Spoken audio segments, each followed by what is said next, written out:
Writing was always something I kind of fell back on as mine. Like, this is what I'm using to go through my day. It's helping me understand the world better. It's helping me connect with people. And I use that to kind of process everything that was going on in my life. Welcome to Queries, Qualms, and Quirks, the weekly podcast that asks published authors to share their successful query letter and discuss their journey from first spark to day of publication. I am your host, author Sarah Nicolas, aka literary agent Sarah N. Fisk. Today we're going to be talking to young adult author Dante Medema. Dante Medema is the author of The Truth Project and Message Not Found.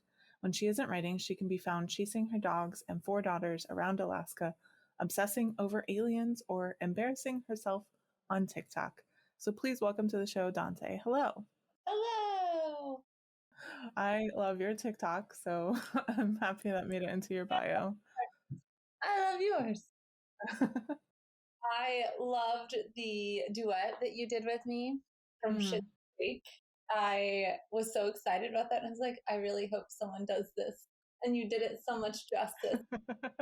All right, we're going to start by going all the way back to the beginning. When did you first start getting interested in writing? And then how long did it take from there before you started getting serious about pursuing publication? When I was in 3rd grade, I wrote a book called The Moose That Came to Breakfast. And I was so excited about it. And it won like an award in my class or grade school or something. I don't remember. My mom can tell the story much better than I can. But I always enjoyed writing. It was something that I enjoyed, like creative writing classes and stuff like that. But in college, I took a creative writing class where I did like some sort of, it was a creative nonfiction project. I wrote a short story that was related to my family. And it was about the way that my grandpa on my dad's side passed away. And it was this huge thing that impacted our family. And I wrote this story out. It was something I was really excited about. I was really proud of. And then, of course, we do the whole portion of the class where we're workshopping it. And it was in that moment, watching people react in real time and connect with it, where I was like, oh, I really want this. I really, really want this. Now, up until that point, I was convinced that I was going to move to Los Angeles someday and become a famous actress. That was my goal. And by goal, I mean I did nothing to make that happen at all, but it's always what I wanted. So I was really active in theater and stuff like that.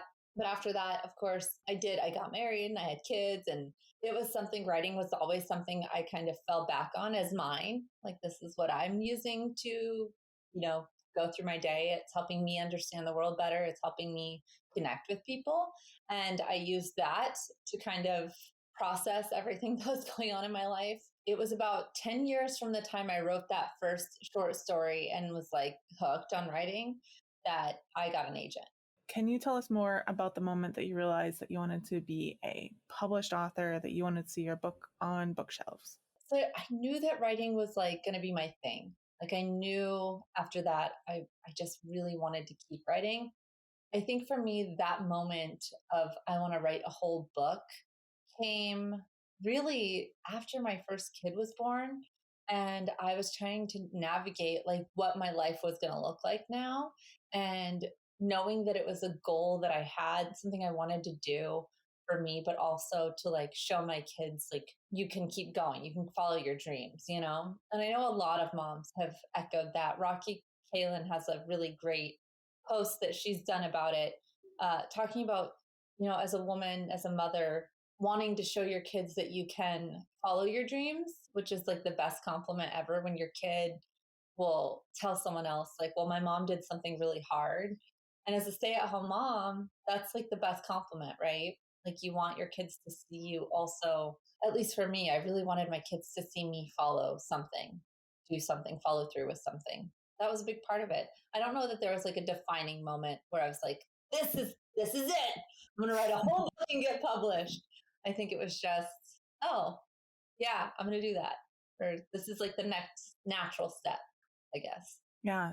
So at that point, how did you learn more about the publishing industry, like how it worked, how to query, how to do all that different stuff? I remember going to my very first writers' conference here in Anchorage, and I knew nothing. I knew that I had an idea for a book and I wanted to write it. And I'd written like a couple chapters. So I was like, I'm going to go to this writers conference. I'm going to walk in and it's going to be amazing. And I walked in, and by the end of the conference, I came home and I was like, I'm never going to write a book. There's no way I'm going to remember all the things that you have to put into a first chapter. There's no way I can remember character and setting and like how to do all these things that you're supposed to do on that first page. Like there's no way that will ever be something that I just know. And now it's something that I do. I just know. Yeah. I remember feeling so discouraged. It took me like a year to sit back down and like get back into it because it did feel so overwhelming. All of this information, all of these words that I knew nothing about, query, all the different, like I'm talking to people at my table who are like, oh, this agency, yeah, they're really popular and they know this person. And well, I just had no idea. And so I felt really discouraged. I did get involved in my local writing community, and that helped. The Pitch Wars community actually helped a lot, connecting with people through the hashtag and learning about querying and first pages and sharing back and forth with people. That was super helpful in learning all of those things, because I do feel like doing is such a way that I learn.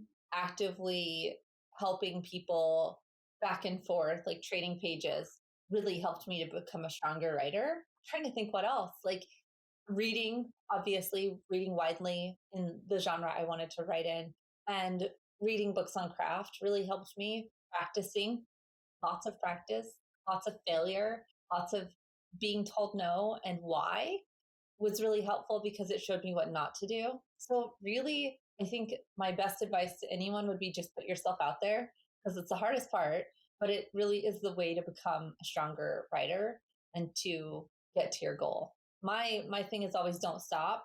Like if you don't stop, you can go wherever you want. But if you stop, that's it. That's like the stop sign. You're done after that. But if you keep going, then you never know what you're going to be able to do, right? Yeah, I definitely remember like the first writers conference that I ever went to. It felt bit like trying to drink from a fire hose. Like it was just so much information all at once. Exactly. And all these industry experts that know so much, and you're just like a little baby writer and you're flailing. And I just remember feeling like I went to the beach to get like a life jacket, and they just dumped me with water. And they were like, no, here. We're just going to throw you in. Sink or swim, lady, sink or swim. It's such a delicate balance too for the conference organizers, because then you have like the more established writers and they're like, oh, I've heard all this before. And going through that journey as a writer as well is really interesting. Absolutely. The irony of it is that same conference that I went to, I ended up being a conference chair for a few years. Mm-hmm. And I laughed at that moment as I'm sitting there thinking about things that we should be putting in and being like, well, we obviously need like a very basic query class, like some sort of breakout about queries.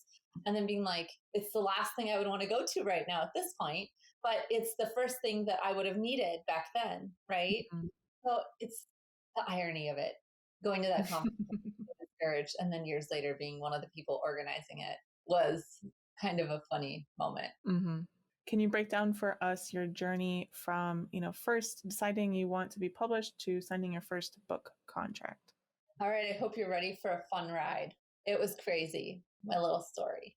With that first book that I wrote, I took that short story and I continued it into a whole book. And I rewrote it like 3 times. And I queried it and I queried it and I queried it to death. I wrote something else. And then I was editing another project, an alien book, and I got the idea for the Truth Project. And this is about 10 years after I had started writing. How many books did you write at that point? Had you written? Tried to write one that I never finished. Then I wrote one called A Brief Illness that never went anywhere. And then I wrote this alien book. So there were 3-ish projects. I rewrote the second 2 a few times because it really is learning how to write a book. Mm-hmm. You have to teach it to yourself. And sometimes that means rewriting it, 10 times. But I'd written this book and I was editing it and I had the idea for a Truth Project or the Truth Project. And I knew I wanted to write it, but I was like trying to force myself through the other book first. But there was just something in me that was like, no, I need to get it out now. I need to hurry. Like there's something, I just needed to do it. And so I was telling my critique partner about it, and she's like, absolutely not. You are not going to shiny new idea this. Not even. Please do not. And I was like, okay, you're right. And then I did it anyway. And I wrote it really fast. It's a verse novel, so it's very short. I think when I queried it, it was around 27,000 words. So I wrote it over the course of a summer, like a month and a half, maybe. And then, of course, my advice to anyone would be get some readers. Don't query right away. I did not follow that advice. I had one person read it and she's like, you're good to go. And I was like, sweet, let's go. Let's rock. I did go through it like one time for just continuity and grammar or whatever. And then I queried almost immediately, which was terrible. Like I never would advise someone else to do that, but it worked out well for me. I queried about 5 right off the bat. Within 24 hours, I got 4 responses asking for the full. So I was like, it's go time. Let's go wide, Yeah. a little bit of a wider net. And then it worked out well. So that was in July. I finished the book. In August, I started querying. In September, it was that conference, and I was the co-chair for the conference, and we were in the middle of it. We had 2 agents with us, and I love telling this story. We had Clelia Gore, who is no longer agenting, but she was at Martin Literary Management, and then we had Jessica Faust at Bookends. And I was taking them back. It was like the final night of the whole thing. I took them back to their hotel, and I dropped them off. And, we'd had a great weekend. They were 2 people that I had super bonded with. They were incredible. They still are. Still text with them, check in with them. They're awesome. And they get out of the car and they're walking up to the hotel. And I just, how, you're waiting and you check your phone. I get my phone and there's an email from Louise Fury at the Bent Agency. And I open it up. It's like midnight in New York. And I look at it and it's saying like, I just finished reading. Are you still seeking representation? Kodiak Jones is a total Peter Kavinsky. I am dead. I am dead. I am deceased. Like, let's jump on the phone this week to talk. And I'm like, oh my God. And I don't even know what I was thinking. I just got out of my car and I was like, couldn't even talk. And Clelia turns around and then Jessica turns around and they like come back and they were like, we thought someone died. Just sitting here like staring at my phone shaking, and they read it. And then of course we couldn't just, peace out after that. They took me out for champagne. Oh, It was such a cool night. And they were like, it's so cool to see it from this end because we see it as agents, but we don't see it on your end, what that looks like. So it was really just an awesome moment and like a bonding experience forever. So then, of course, that next week, I took the call with my now agent, and she was so incredible. I had a few calls that week just following up with other agents, and it was such a weird experience to be kind of flipped on the other side of it at that point, going from being a contestant on The Bachelor to being the Bachelorette. And now the cards are kind of in your hands, and it's a weird kind of shift in experience. After that, I signed with Louise. We did just another quick round of copy edit type stuff, but that was it. And then I signed with her in September is when she offered representation. I signed with her early October. And then later that month, we went on sub. In November, like mid-November, she set up an auction for the end of November. On November 30th, it was the day of the auction. It was so cool. I was so excited. I woke up. I was like, okay, here's what I'm going to do. I'm going to go home. I'm going to take like a nice hot bath. I'm going to relax because it's so much earlier here than it is in New York. I dropped my kids off at school. It was very dark because in Alaska, it's very dark in the morning. I dropped them off at school. I dropped some dry cleaning off and headed back home. My husband had just gotten in the night before he was traveling. And so we had 2 kids in school and 2 at home with my husband. And as I'm driving, I'm on the phone with my friend, like my AirPods in. I had just talked to my agent. She'd given me the first like round update. So I call my friend, the one friend that I'm telling this all to, and I'm sharing just little snippets and I'm so excited. And then all of a sudden something starts happening with my car and there's like a thunk, thunk. And I'm like, what what is my tire blown out? Like, what's happening? It's a slow road. It's in an area that's like 20 miles an hour because it's a school zone. And then all of a sudden, all the snow from the trees just falls at once. Everyone's brake lights in front of me go red. And I'm like, this is it. This is the apocalypse. This is what happens right before that scene in Walking Dead where it's just all cars on the highway. This is it. This is the end of the world because I'm drama. And the world is shaking. Like, I can see the road ahead of me. It's just like, ka-dunk, ka-dunk, ka-dunk. And I'm like, oh my gosh, we're having a huge earthquake. At that point, I get off the phone, obviously. I call my husband. I try to call my husband. I can't get a call out because the phone lines are all down. And finally, my husband gets a call out to me as I'm driving home. And all I can hear is this one screaming. And I go, did we just have a massive earthquake? And he goes, oh, yeah. Oh, yeah, it's bad. And it ended up being a 7.2, which is crazy. I get home that day. We go immediately to pick up the kids from school because school was out for about a week, I think. I pick up our kids from school. My husband works in public service, so he had to go to work that day. I was not able to get a call out to my agent until very late in the day. We all ended up at my in-laws where we had like a fire going and we were all kind of hanging out. And my husband's cousin was in town and he had Verizon, which has way better coverage than AT&T. I used his phone and called Louise and she's like, oh my gosh, blah, blah, blah, just shared the whole day's events with me. At that point, the auction was over. It's like 7:00. She's like, I just need to know, what do you want to do? And so we talked for just a couple minutes and then I went home and I was able to get service at my house for some reason at that point. And we chatted again while I'll never forget it. I'm discussing the book deal with my agent while I'm trying to get water out because they were worried about the water lines going down or something, like being tainted. And so I'm just pouring water into my sink to boil, like in buckets and pots and stuff, just getting it all out so we could boil it and have it just in case. And talking about the book deal. And my father-in-law's just sitting beside me, kind of like laughing. He's like, that's so weird. Like, this is the glamorous life of an author. And then fun story, the day that my contract actually came in, which is months later, because it takes a long time to negotiate these things and like whittle it down.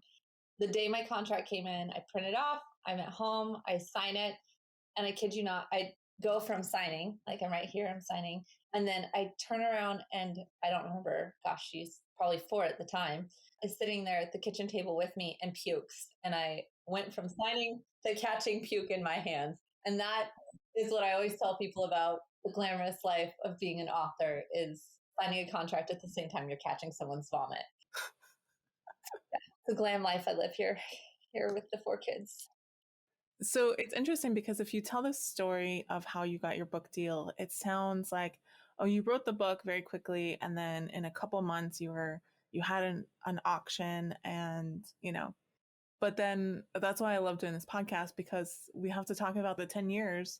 Yeah. It took you to get there. Like you spent 10 years learning your craft and learning the industry so that you could do that. And so I think a lot of times we like to present these stories as like, oh, she wrote this book very quickly. She got the book deal very quickly, but like you couldn't have done that without the 10 years beforehand, right? Yeah. Everyone wants the Cinderella story. Everyone wants that fairy tale. Like, and it's part of some of the issue with our industry, right? Is that we only see the pretty part. We only see like the fun, exciting Cinderella portion of the story where she gets to the end and has the prince. But we don't see, her cleaning her stepmom's toilets for 10 years. Just saying. Yeah. Can you read your successful query letter for us? Yes. Cordelia Koenig thought her senior project was going to be a breeze. With early acceptance to Columbia University and skating by on her sister's genealogy project model from 3 years before, Cordelia was certain her month-long poetry project would be less focused on work and more on winning the heart of Thunder Cove's resident bad boy, Kodiak Jones. But when her GeneQuest DNA results reveal her father is not the Shakespeare-loving man who raised her, but a musician in Seattle named Jack Bissett, Cordelia is convinced she's adopted. When she finally confronts her mother and learns she is the product of an affair, Cordelia is forced to keep a secret from the father who raised her while trying to understand the one who never got the chance. After talking for weeks and finally planning to meet, Jack ghosts her. Cordelia signs up at the last minute for a poetry conference her English teacher has talked about all semester. With Kodiak on board to help, they've got one weekend to sneak away from the group and follow Jack's lies and figure out if he is a secret worth uncovering. The Truth Project is contemporary YA, written in a combined epistolary and verse format and finished at 27,000 words and 420 pages. A novel about love, forgiveness, and family, it will appeal to readers of I Hate Everyone But You by Gabby Dunn and Allison Raskin or Poet X by Elizabeth Acevedo. I am an Alaska-based writer focused on contemporary young adult fiction. I've attended the Pacific Northwest Writers Association conference in July of 2016 and plan to attend this year as well. I'm a regular attendee of the Alaska Writers Guild Conference, and this year I'm coming back as an intensive presenter. I'm an active member in SCBWI Alaska and sit on the board for the Alaska Writers Guild. All right. Thank you for sharing. Of course. I love queries. So how has your experience been since signing your contract? Were there any kind of surprises along the way? I feel like debuting during a pandemic, yes, there were many surprises. I don't think anyone could have seen that one coming. Mm-mm. I think it really did change the landscape for publishing, and it changed the landscape for debuts.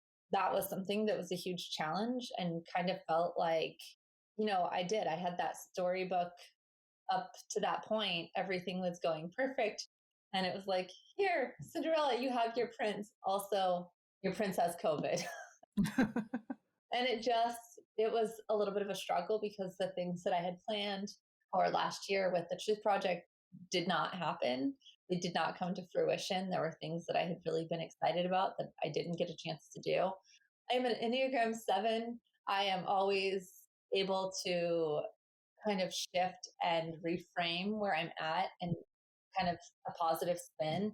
And I did not feel like I could do that last year. Mm-hmm. It was a real big struggle between being at home with 4 kids, distance learning with 4 kids, and then all of this with here are my dreams on the horizon. So up until that point, I had been writing under the gaze of getting an agent. Mm. That was it. I didn't think about anything after that. I didn't know publishers very well. I didn't know the publishing side of it. I knew the querying side, but I did not know the rest. And I was really fortunate that during that time that book came out, Courtney Mom, her book Before and After the Book Deal. That was really helpful in understanding kind of the business side of it. Also, one thing that I kind of had to learn about being an author and branding, right, is that your book isn't the brand. You're the brand as an author. You are the brand. The book is the product. And so it took me a long time to figure that out. And it took me a long time to figure out how to talk about writing and talk about my book in a way that didn't feel like, hey guys, buy my book. Because that feels really silly to me. And it's not something I feel good about. There were a lot of surprises between signing the contract and the day that the Truth Project came out. But I don't think it's necessarily it's not anything I feel bad about, I guess. Does that make sense? Mm-hmm. All right. It is time for the quick rounds. I call it author DNA. Your book is about DNA. It has nothing to do with DNA. It's just classification. So we put writers in. Are you a pantser or a plotter? I am an aggressive plotter. Do you tend to be an overwriter or an underwriter? Underwriter all the time. Do you prefer to write in the morning or at night? 4 a.m. Oh my God. That's morning for you? That's not night for you? It's morning for me. It's the only time that my kids are not out of their beds. And it's the only time I can do this without a distraction. And by 9 p.m., I'm toast. So I have to unload it. When you start a new story, do you typically start with character or plot or concept or something else? Depends on the story. I feel like not every story comes to me the same way. So with this project, it was definitely character. With Message Not Found, it was definitely plot. Do you prefer coffee or tea? Coffee. When you write, do you prefer silence or some kind of sound? I used to prefer silence, and now I like to listen to music I've never heard before. Because if I've heard it before, I will sing. But if I haven't heard it before, then I can zone out. When writing the first draft, are you more of a get it down kind of person or a get it right kind of person? Okay, so I'm a huge pre-writer. I feel like my 0 draft is my outline and it's just getting it down. But when I'm actively drafting my first draft, I get it down, but my first drafts are pretty clean because I do so much pre-writing. What tools or software do you use to draft? I use Scrivener. I use Word. I'm a big fan of keeping track of my timeline, especially with Message Not Found. There's a lot of flashbacks and stories that come up from the past. And I use Aeon Timeline to keep track of them. And I seriously credit that with not having to be on the phone with my copy editor to explain myself a lot more than I would have. I've been using Plotter, Plottr, to outline because I can take it anywhere with me instead of having to have it all in front of me on the Post-it notes. So yes, lots of different softwares. Yeah. Do you prefer drafting or revising more? Yes. Every stage, I'm like, this is the part I love the most. And then every past that, I say the same thing. So it's funny because a lot of people say the opposite, like their favorite is what they're not doing at that moment in time. The part I'm doing is the one I'm like, no, this is my favorite part, you guys.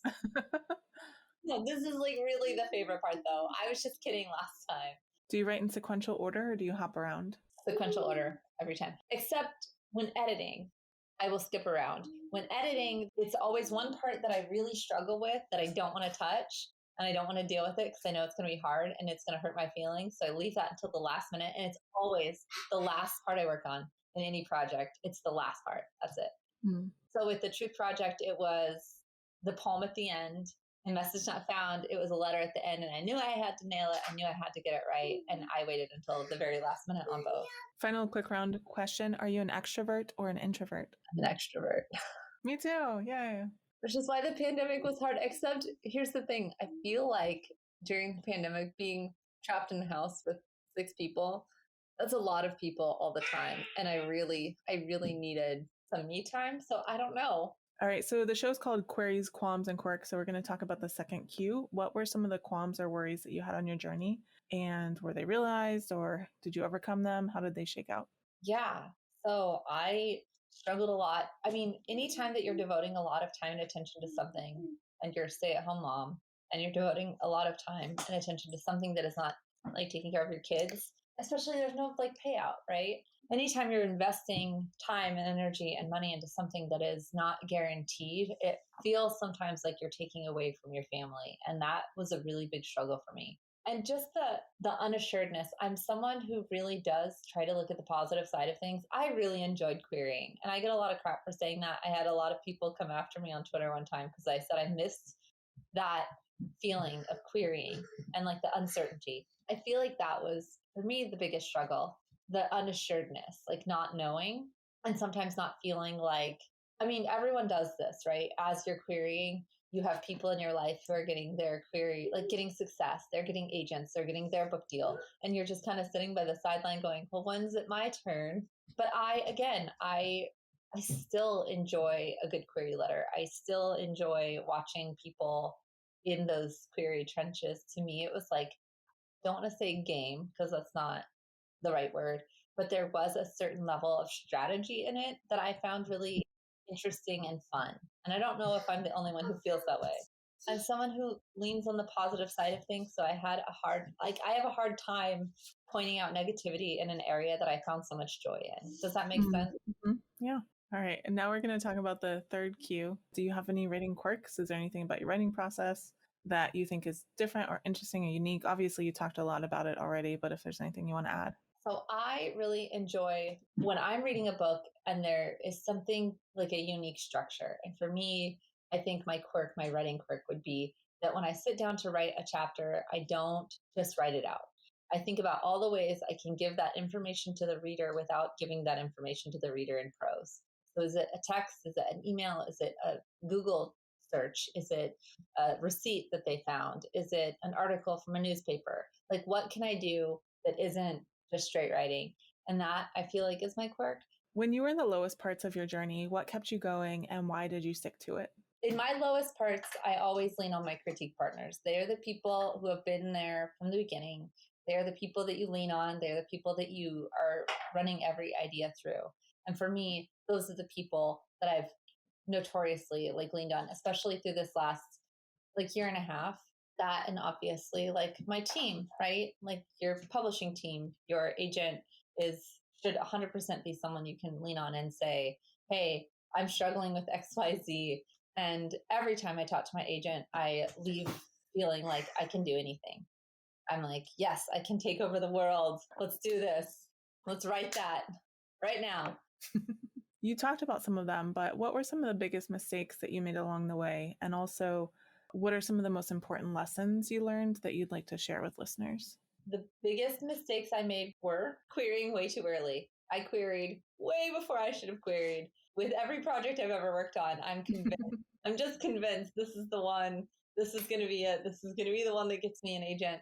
I was wrong most of the time. Most of the time. Other than that, I think there are a few things. One, not looking at this as a business, because it's really easy to look at this as this is my baby. This is a project I spent all this time on. Someone will love this as much as I do. Someone has to, right? Because I connect with this, someone else will. And that's just not true. There's a lot of other factors that go into publishing that it's very easy to forget about. And it's always something I struggle with. Just because something is interesting to me or works for me does not mean that it is going to get an agent, much less get a book deal. And that's the harder part, even, is someone can love something and it's still not enough to publish it. It's still not enough to know that they can sell it to other people, right? Mm-hmm. That's the hard part, and the part where you have to kind of check your ego at the door and say, okay, I'm passionate about this, but it's not the right project for right now. It doesn't mean it's not the right project ever, but it's not the right project right now. And that's something that took a while for me to learn, to look at it from not an artistic standpoint, to look at this as a business and go, oh, okay, there are a lot of other factors here involved. And I need to train my brain to think like this is a business instead of this is my art. Like there's just a difference between looking at this as an artistic medium, which it is, and also looking at it as a business, which it also is. Yeah. That's a really good thought. And like, I think of it a lot of times when I go to the bookstore and I'll go and I'll look at books and I'm like, this cover is gorgeous. Like, obviously a lot of people really like this book for it even to make it to this point, but I'm just not interested. And it's not like I think it's a bad book or whatever. It's just, it's not for me. Yeah. And so I've never really understood that writer instinct where they're like, oh, this agent rejected me. I hate them. They hate me, blah, blah, blah. Yeah. It's just like, it's not a good fit. And that's fine. That's okay. It's business, period. And like for a writer to write a book, you have to spend so much time with it. Not only do you have to write it and read it and rewrite it and read it and rewrite it and read it, but if it becomes a book that's published, you're going to have to do that at least like 6 other times. It's just one of those things that is hard to quantify. It's hard to explain to someone who is so invested in their story because it's an investment and you invest so much time into it that something just isn't ready or isn't right for the market right now. And that's hard. It's a hard thing to come to terms with as a writer. And that definitely is the case with the first 2 books I wrote. They weren't bad books. They just weren't right for right now. And that's okay. This is not a business that most of us succeed in completely on our own. I call this the acknowledgments portion of the podcast. So who are some of the people and organizations who helped you along the way and how? Oh my gosh. Okay. So obviously my critique partners, Deborah Crossland, Vanessa Torres.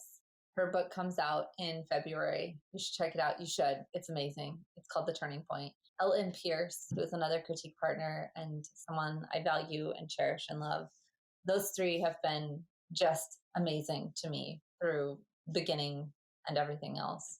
Obviously, you know, when you talk about, I feel like I am the worst acknowledgement giver because I want to tell everyone how much I love them. And my last acknowledgements were so long, I thought they were going to send them back. They didn't. But I think I wrote, I love you 27 times or something ridiculous. Obviously, my agent, I could not do anything without her. Like, she's just such a cheerleader. She's such a good support system in that way. And I always leave every conversation feeling like I can take over the world. I've really enjoyed being at Harper. They've been great. I like my team there. Also incredible. It's amazing to know that your project is in so many hands. And this is what I always kind of delineate between traditional publishing and indie publishing is when you're an independent, when you're doing it all on your own, there are a lot of things that you have to do on your own. And that takes up a lot of time. And being in traditional publishing, you have a team of people helping you, and it's impossible to do it. I can't imagine publishing right now where I'm at in life with this many children and also trying to make a cover. And granted, there are things that you still have to do as a traditionally published author, like, embarrass yourself on TikTok. But there are a lot of things that I would not have thought to do that I have people helping me do. The interior design of a book is always something that comes to mind. These things like fonts, like that is something that I can't imagine having to decide on. And I'm so grateful that I have other people that are doing that for me, because they're much better at it than I could ever be. And if I forgot you, please, I'm so sorry. I'm so sorry I forgot. My nemesis, Liz Lawson. I should thank her. And if I thank her, I have to thank Jeff Bishop. Otherwise, I was going to say, Jeff will review it on TikTok if you don't. Oh, I'm so mad at him right now. Well, anyway, Jeff, if you're listening to this, I'm purposefully excluding you from these acknowledgements. Nobody tell him. I want to see if he listens. All right. Before you go, Dante, can you tell us about Message Not Found? Yes. So Message Not Found is about a girl whose best friend dies, and in an effort to grieve, uses chatbot technology to connect with her. And then the chatbot reveals that the friend might have had a secret that may have contributed to her death. Very cool. All right, Dante, thank you so much for coming on and sharing your story with everyone today. Thank you. Thank you for dealing with the mess of my life, the chaos. Note to self, never schedule one of these when she is here, ever. Thank you so much for listening to this episode of Queries, Qualms, and Quirks. You can find the text of Dante's query in the show notes, along with links to find out more about her and her books. If you enjoyed the show, I'd really appreciate if you'd help me find new listeners by leaving a review on Apple Podcasts or Podchaser, telling your friends, or sharing this episode on social media. If you're interested in supporting the show, go to patreon.com/pubtalklive. And if you're a published author interested in being a guest on the show, please click on the home base link in the description or go to sarahnicolas.com and click on the podcast logo in the sidebar.